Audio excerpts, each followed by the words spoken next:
Thank you so much for joining today's Aligned Modern Health conversation on migraines. We are joined by functional medicine physician, Dr. James Madison, and licensed acupuncturist, Heidi Irwin. And today's conversation will be both the functional medicine and the traditional Chinese medicine perspective on migraines. Before we get started, we just like to introduce Aligned Modern Health in case it's the first time you're joining a Digital Doc webinar. Aligned Modern Health is Chicagoland's top-rated health and wellness service provider in the alternative medicine space. Alternative medicine just means no drugs, no surgery. We really aim to get to the root cause of why you're feeling what you're feeling versus just focusing on one siloed symptom or condition. Aligned Modern Health features 18 clinics throughout the Chicagoland area in both the city and the suburbs, and also offers services via telemedicine. Our clinic locations are supported by several different core service practices, including physical medicine, which includes chiropractic care, injury prevention and injury rehabilitation, athletic performance support, and clinical massage therapy. Our acupuncture practice offers a few different modalities under the Chinese medicine umbrella and really benefits physical pain symptoms, whether acute or chronic, but also stress, anxiety, depression, men's and women's health and hormone balancing, sleeplessness, fibromyalgia, seasonal allergies, pregnancy and fertility support, migraines, of course, and a whole host of symptoms and conditions that are treated holistically within the body. We round out our services both in clinic and via telemedicine with our functional medicine and clinical nutrition practice. I like to say this is a great way to look internally to better understand why you feel what you feel externally. This practice supports gastrointestinal issues, autoimmune disorders, bloating, constipation, fatigue, migraines, food sensitivities, men's and women's health and hormone balancing, weight management, nutritional counseling. A lot of physical manifestations happen throughout the body from the gut-brain connection, and this is a great practice to help us understand that. Aligned Modern Health is in network with most major insurance providers, and we are happy to investigate your benefits and coverage so you can understand what kind of insurance coverage you may have with us. And we also offer free 15-minute consultations. So if any of the information here piques your interest and you'd like to speak one-on-one with a provider, we can absolutely set that conversation up for you. As far as the conversation on migraines today, if you have any questions for Dr. Madison and for Heidi throughout the presentation, please go ahead and type them anytime into the Q&A feature on Zoom. The Q&A feature is the little icon with 2 conversation bubbles, and we will address questions at the end of the presentation. All of that said, again, thank you so much for joining us, and it is my pleasure to introduce Heidi Irwin.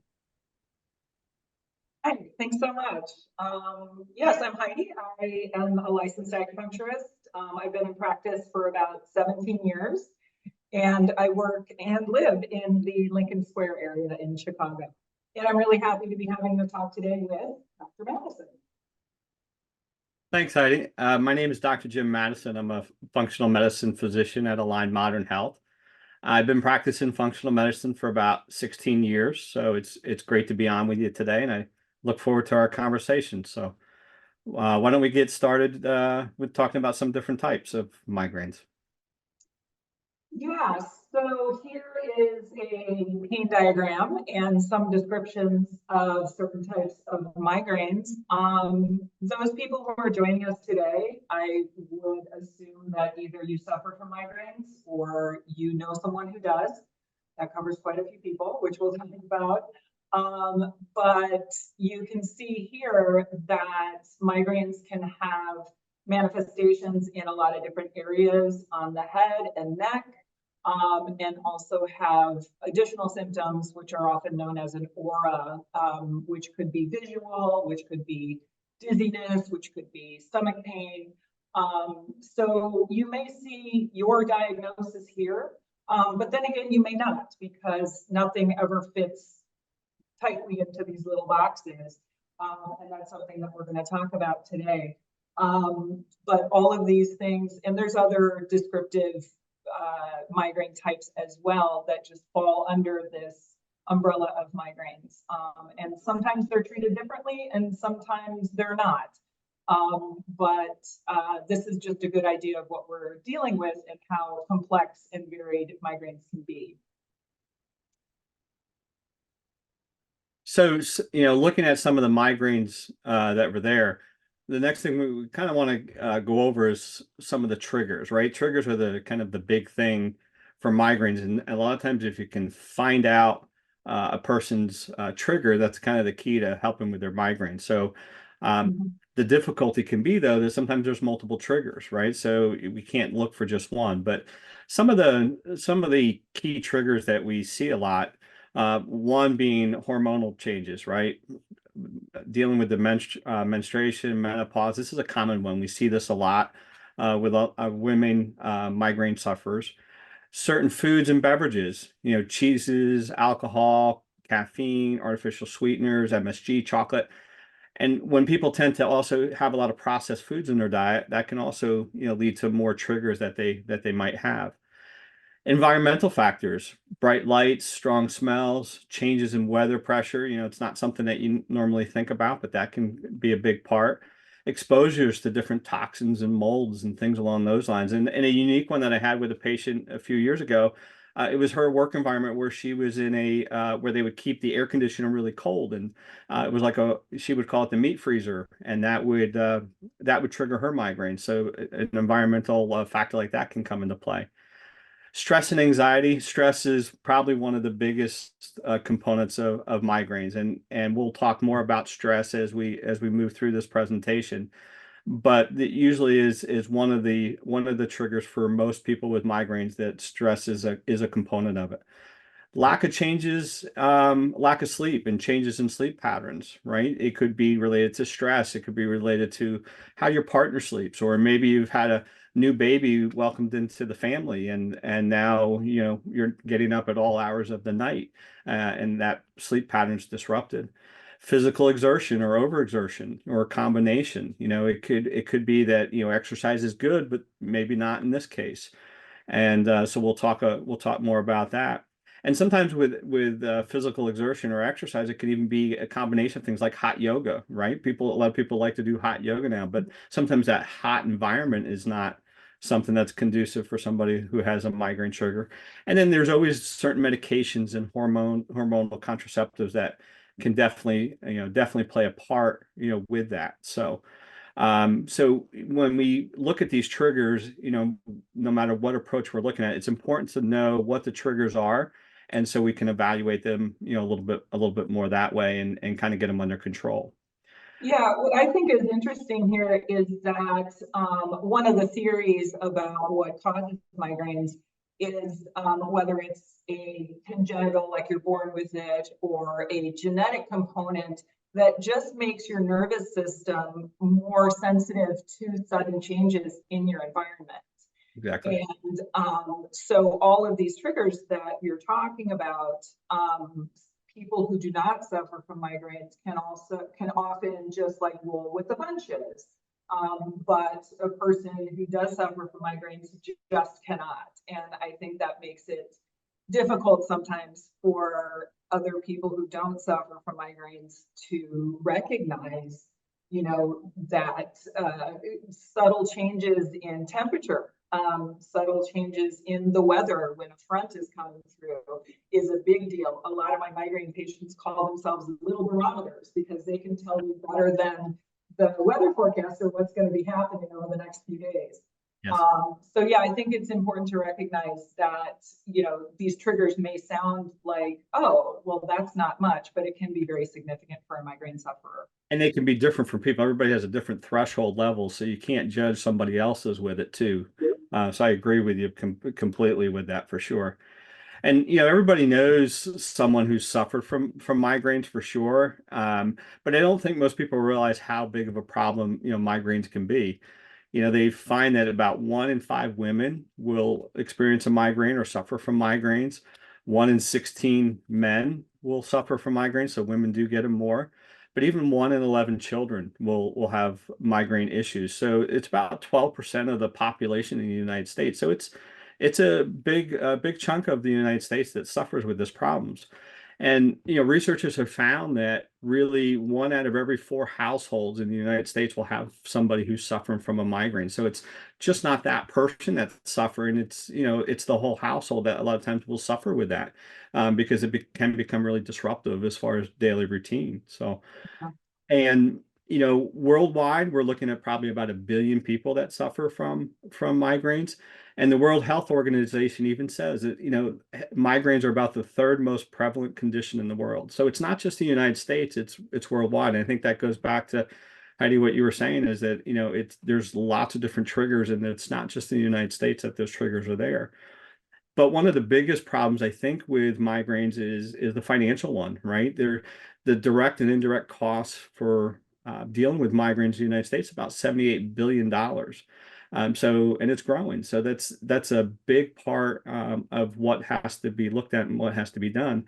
And there's about 113 or so million work days that are lost, right? And that's just when people stay home. What if they don't stay home, right? You come in, you kind of have one of those bad days where you're just, I can't function, but I have to be here type of thing. So those are things that, that can really come into play when we're dealing with different facts about migraines. And most migraine sufferers will tell you at some point it affects their school or their career or their recreational activities, or more than one. So it's not affecting just one aspect of their life. Yeah, I think it's important. Of course, it's important that we are productive at work, but we also need to realize the impact on your personal life and your family life and just your, general quality of life, in terms of being able to pursue things that you like to do, spend time with your family. A lot of my migraine patients say that they feel they have a certain amount in the cup.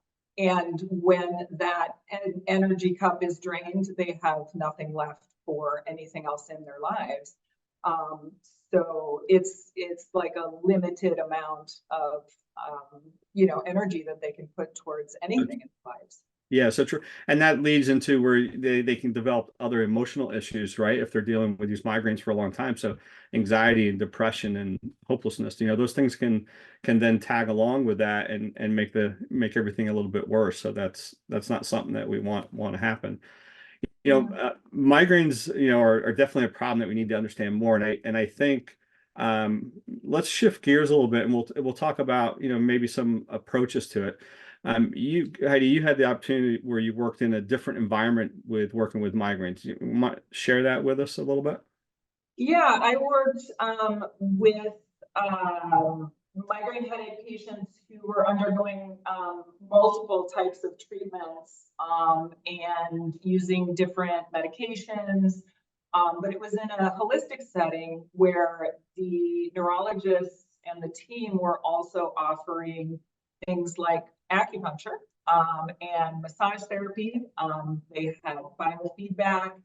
The patients would go to classes to learn about their pharmaceuticals. They would go to classes to learn about meditation and mindfulness. They had art therapy. It was quite an interesting program, but it was still based very significantly upon the pharmaceutical medications that are usually used for migraines. And a lot of the medications are used off-label, meaning that they were approved for something else, and they found that people had fewer migraines. So there's things like anti-seizure medications, antidepressants, other things that do come with kind of a pretty big list of side effects. More recently, there's been a new class of drugs that has been approved called CGRP inhibitors or antagonists. And it's remarkable because they are the first FDA-approved drugs to help prevent migraines, the first ever. And so it's a pretty significant breakthrough.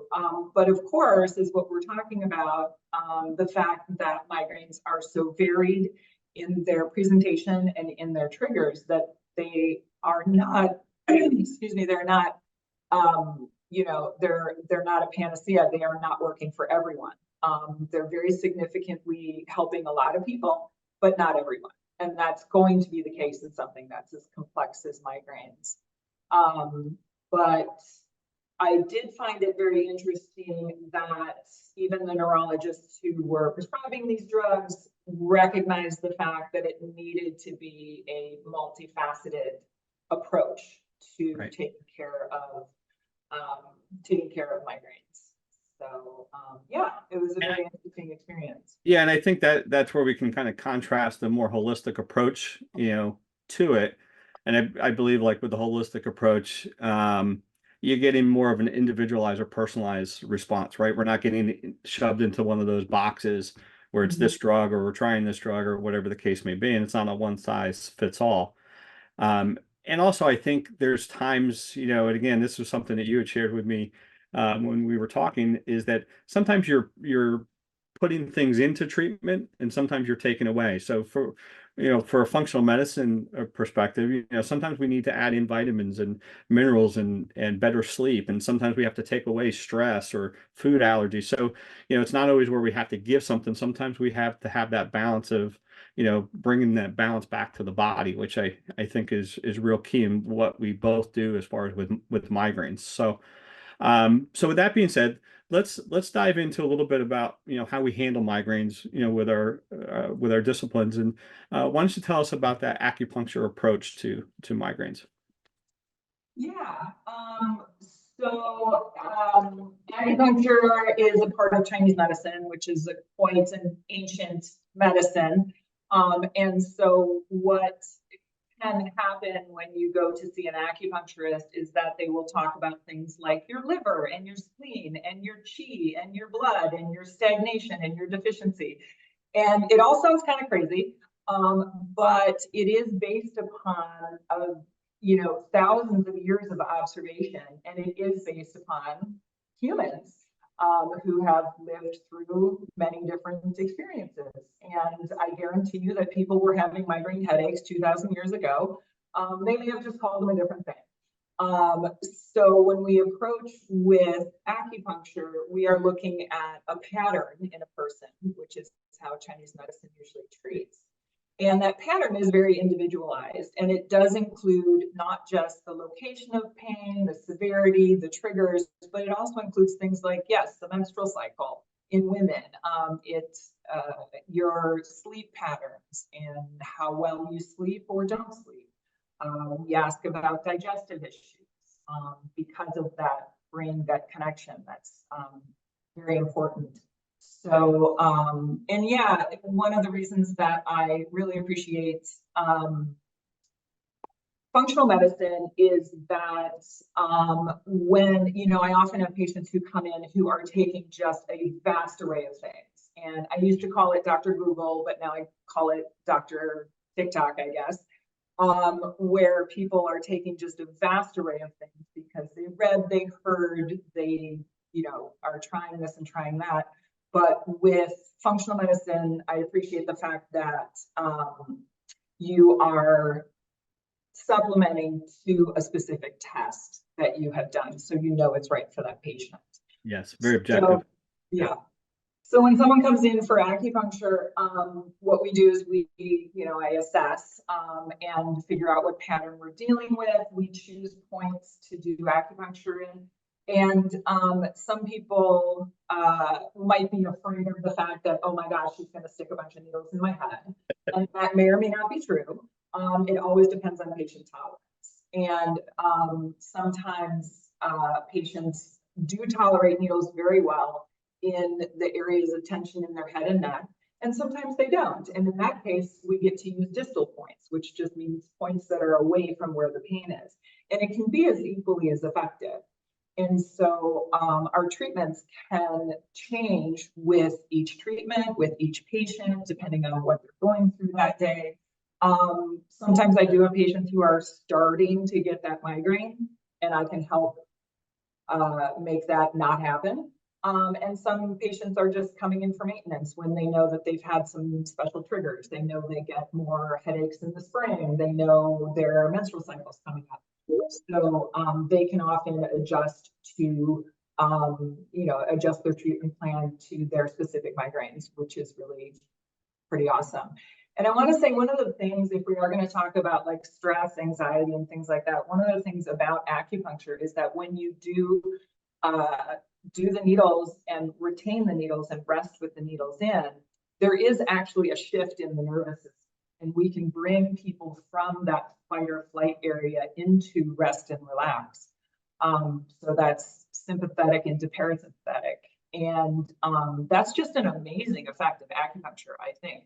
Does it last forever? No. Am I rewiring someone's nervous system? I'm not. But what does happen if you do it repeatedly, I feel like you can remind your nervous system that that's a place that you're supposed to be, a place that you're supposed to spend more time in. And I feel that people can get to that rest and relax place much better after they do acupuncture. Especially in the world we live in, for sure. Yeah. Yeah, absolutely.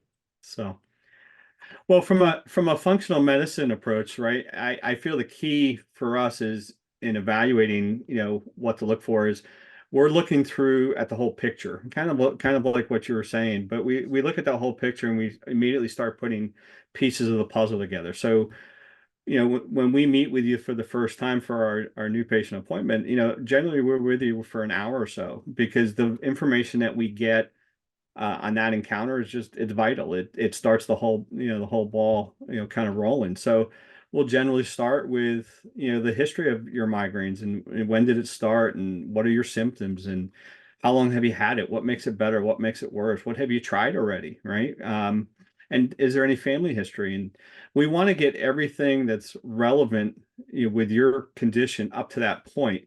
And what I always find interesting is we'll always uncover a kind of a hidden fact or something that turns out to be really important that the patient really didn't even think was an important factor in their case.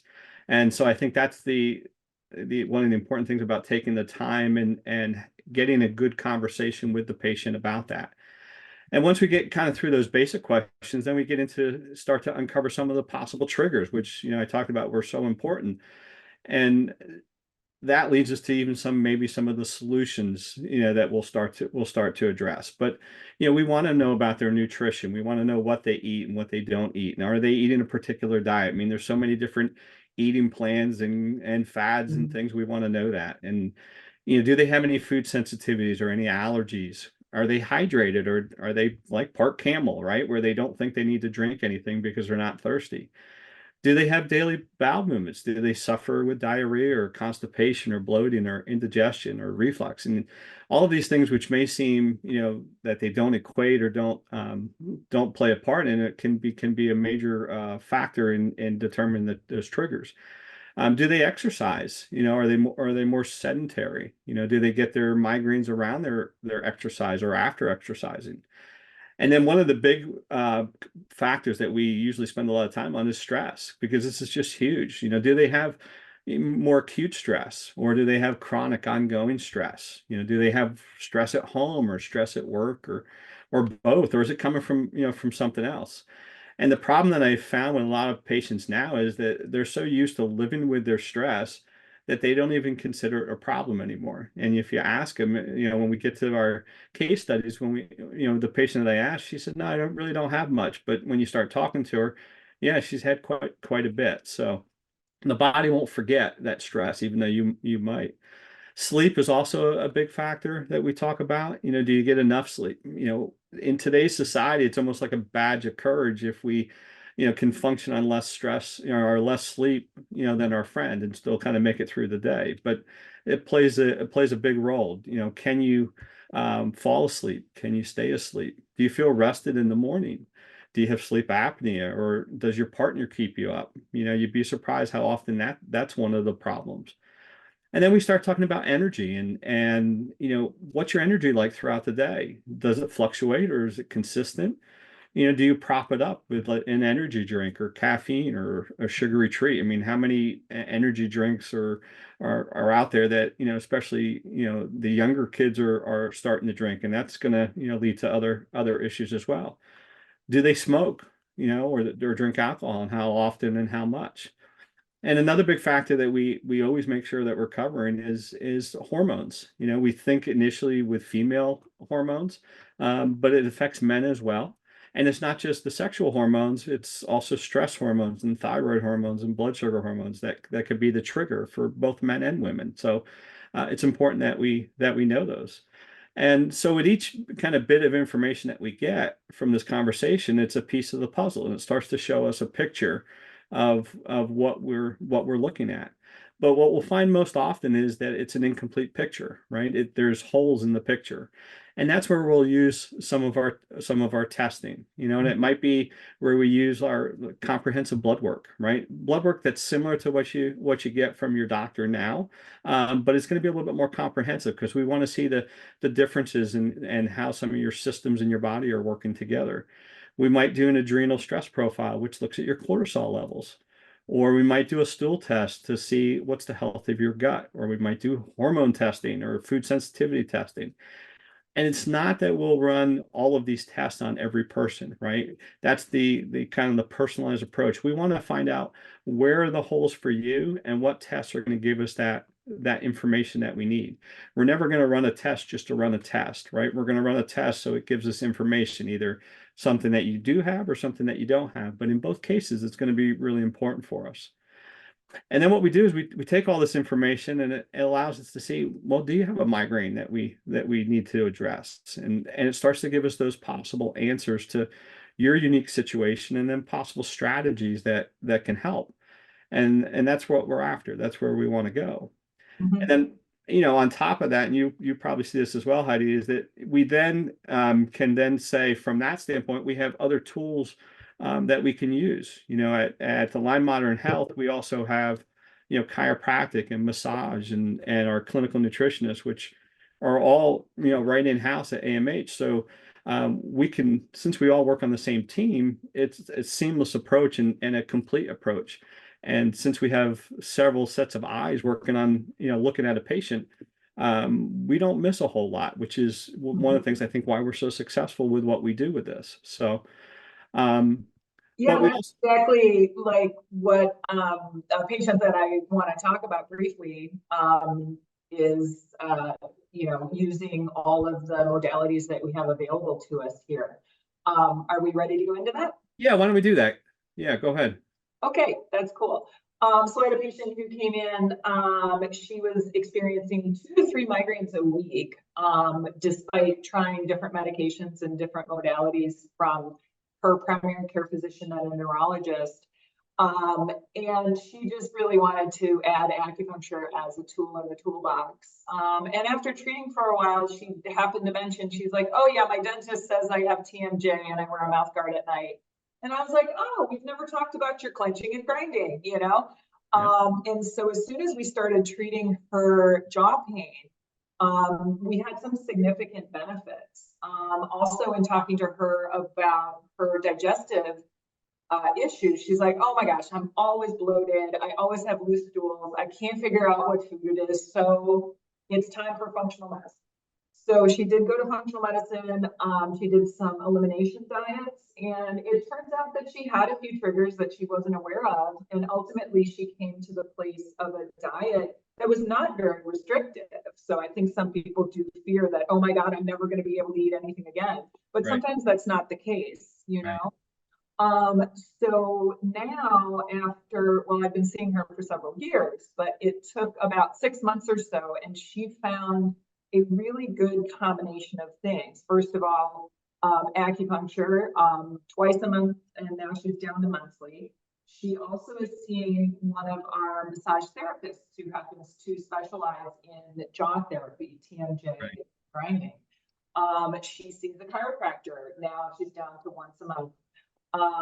And she's done the dietary changes for functional medicine. That might sound like a lot, Right. but she basically is doing each of these appointments now about once a month. And she has said to me, I don't remember the last time I had a migraine. And That's that's awesome. pretty remarkable. She does have a medication. She does have one of the newer oral CGRP medications that she uses only for in abortive situations. If she feels like she's having like a migraine is coming on. And so I just feel that that's pretty remarkable, but it does show, how it does take a lot of different approaches and a It's lot a of process. Yeah. Yeah.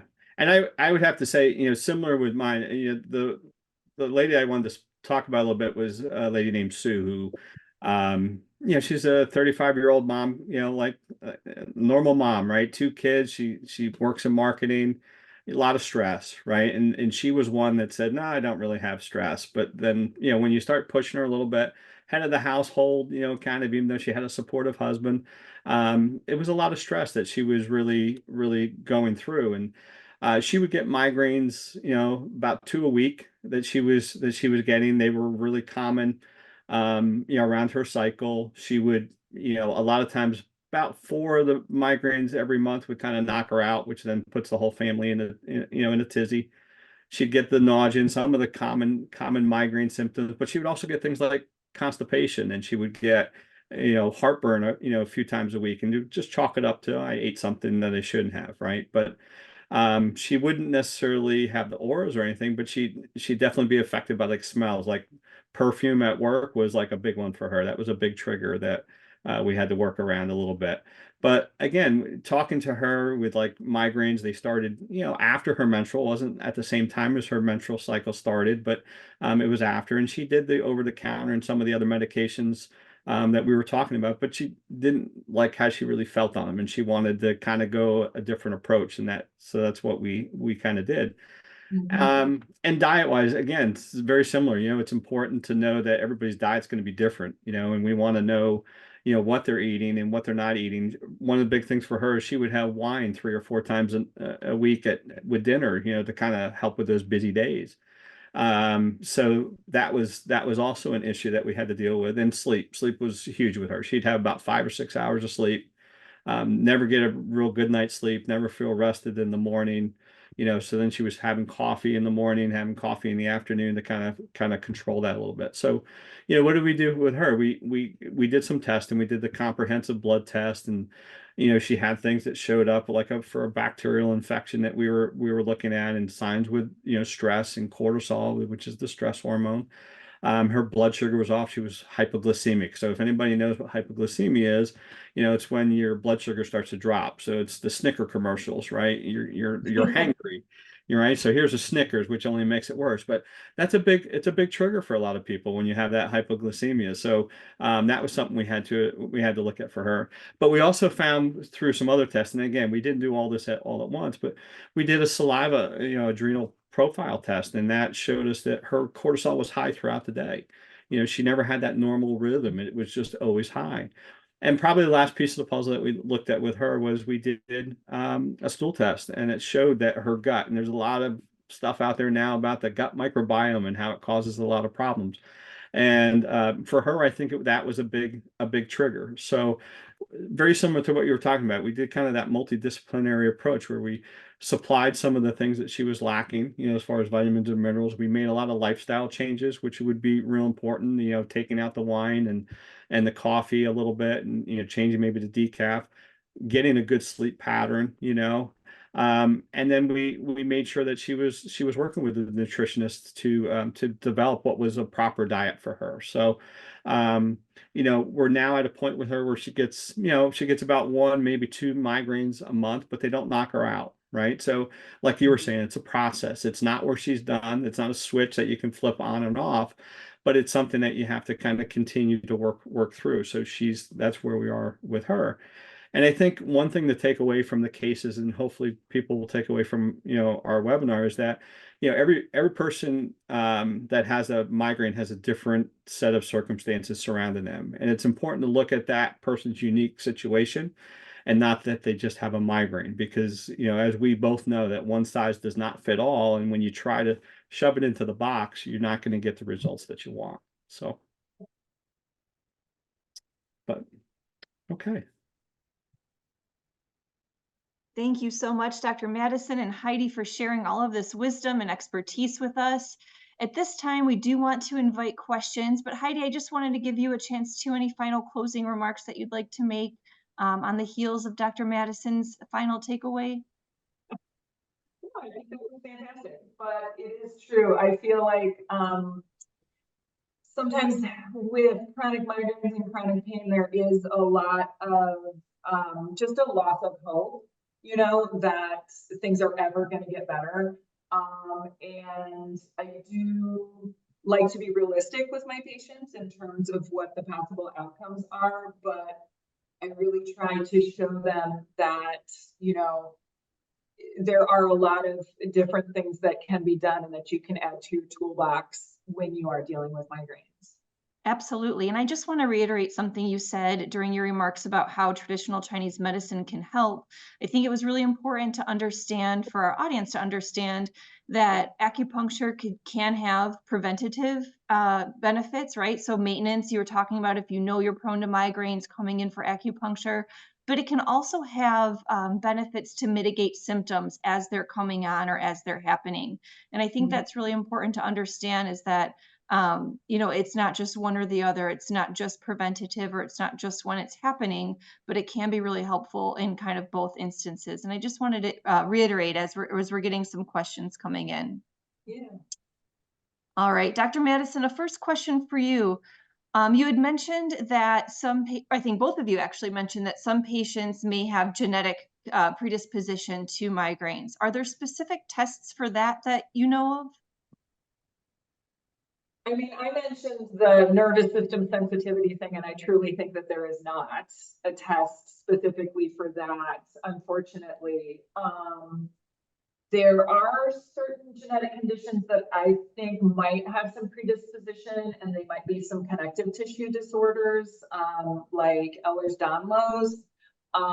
Those patients often have hypermobility in their joints, low blood pressure, dizziness upon standing, and things like that. And that is, I see migraines in that presentation a lot. I know that there is a genetic test for some of those connective tissue disorders, but other than that, you know, it's, yeah. Not so much for not so much for migraine, because with migraines too, right, there's not like a lab test that you can say, well, here's the migraine part of it, right? It's usually, you know, what are the triggers of it, and most times, you know, headaches in general, they're diagnosed by, you know, the symptoms, the patterns, you know, like we talked about before. So Fair, totally fair. Thank you. We have a question here from someone's sister, a sister that has non-migraine auras that present as blindness that cross her visual field. The doctors don't seem to be concerned, but the person that's posing the question is very concerned for her sister. Do you have any thoughts about that, or should they be concerned, and are there steps they can take? there are, you know, with that can be one of those symptoms that we were talking about. One of the things I would suggest is, you know, how do they come and go? Are they similar? Or are they changing? And you also want to, you know, with the doctors checking that, they're looking for other things that might be causing that. So I'm hoping, you know, that they've done other diagnostic testing, so they're ruling out more serious things. But sometimes that's what happens. That just seems to be like, quote unquote, one of her symptoms that come along with the migraine. So it'd be more advantageous for her to probably go at, you know, what are those triggers, and how, you know, how can we relieve some of the migraines in general, not just the symptom of it. Thank you. Yeah, definitely. Some migraine symptoms can be really scary. In the case of the, you know, ocular migraines without headache, and hemiplegic migraines sometimes present like you're having a stroke. And patients will end up in the emergency room saying, I'm having a stroke. They check everything, and it's, you know, they do worst case scenario first, looking for all the things, and then they come to the fact, realizing that it's cyclical, it has triggers, this is a migraine. And then what happens after that is medications, and you just have to try to live with this, which is, you know, not always the answer that patients want, for sure. Absolutely. We talked about some, you know, nutritional changes or dietary changes, and we have a question here about caffeine. Would it be a blanket statement to say no caffeine for migraine headache sufferers, or is that truly custom, you know, based on each individual? Kind of a trick question, don't you think, Heidi? You got this one. Sorry. Yeah, it's kind of a trick question. No, it's fine. It's one of those things that actually some people will take caffeine to help their headaches, right? And other people it's a trigger. So that's more of a case by case. I don't think you can make a blanket statement with that. But I think it's, what is the caffeine doing for the person? Would be more of what I'd want to know. Is it kind of a prop up, or is it, causing other changes in their body that helps the migraine? Yeah, Thank because you. some migraine medications have caffeine in them, like Excedrin migraine has Excedrin. caffeine in it because some people do find relief with that, and it's about like vasoconstriction, vasodilation. But again, that's not every migraine sufferer. So it's kind of like you have to test that out and see. What works for you? Yeah, Absolutely. Customized medicine, right? absolutely. We have a great question here, kind of an introductory question, but I think very valid. What is the clinical difference between headaches and migraines? We talked about some of those triggers. I can go back one slide here for that, but is there something that kind of for the common person that maybe doesn't suffer from migraines that wants to better understand family members or friends that are having migraines, kind of what some of the main differences are between headaches and migraines? Go ahead, Heidi, you can start. Okay. So again, we're in the area of there is no specific medical test for migraines. And it becomes the diagnosis of exclusion kind of, but for the most part, migraines, the pain tends to show up on one side of the head and usually a relatively specific place. So I do see patients who come in with headaches and they haven't had diagnoses or anything. So we kind of differential diagnose in terms of muscle tightness. Do you feel like your headaches are originating in the back? Are they traveling places? Or are they like specifically, like a fork stabbing in your eye or something like that? It's really interesting with migraine patients, the way that they describe the pain is incredibly descriptive when they get into what it actually feels like. And I feel like that's pretty diagnostic of a migraine. I feel like headache in general is going to be more global. It's going to be more all over the head or in a larger area or bilaterally. But again, there's no true medical test for that. And I think too, sometimes, we're so interested in putting a name on something and saying, here's what you have. And if you look at research, they say so many diagnoses are off and they're not even correct, right? So I think with more of a alternative approach or holistic approach, we're not always quick to try to put a name on it, but we're more doing that thorough evaluation to see what's actually wrong with you, right? Because that's what's going to allow us to treat it, not the name. You could have a name and it might be wrong. And so I think Heidi will agree with me that, when we have somebody come in with anything, we're double checking, right? We're evaluating on our own as far as what's there. So we know what we're dealing with and what we're treating, and not necessarily just a name that they're coming in with, for sure. Yeah, Chinese medicine is very much that way in terms of you have a pain in your head. We are going to do these things. Is the pain better? Yes, no. If the pain is not better, we shall try something else. If the pain is better, we'll continue in this treatment path. There's no, oh, you got to go get an MRI because we need to know this or that or this or that. And that's not the case in Chinese medicine. Obviously, if an MRI is indicated with sudden onset headaches and things like that, usually the migraine patient has already been through that. Absolutely. But now they're like, but I still have this pain. And it doesn't really matter to me what it's called because I studied Chinese medicine and we call them different things, Thank you both for that perspective. Really appreciate it. We have just a moment here before we do need to wrap up, but we have a lot of really amazing questions that folks are asking, very specific to either themselves or a loved one. And I would like to encourage those folks that are asking questions about medication that they may have had in the past that is no longer working, someone's son with very specific triggers and patterns, somebody that's asking about menstrual cycle migraines for cervical pain and stress.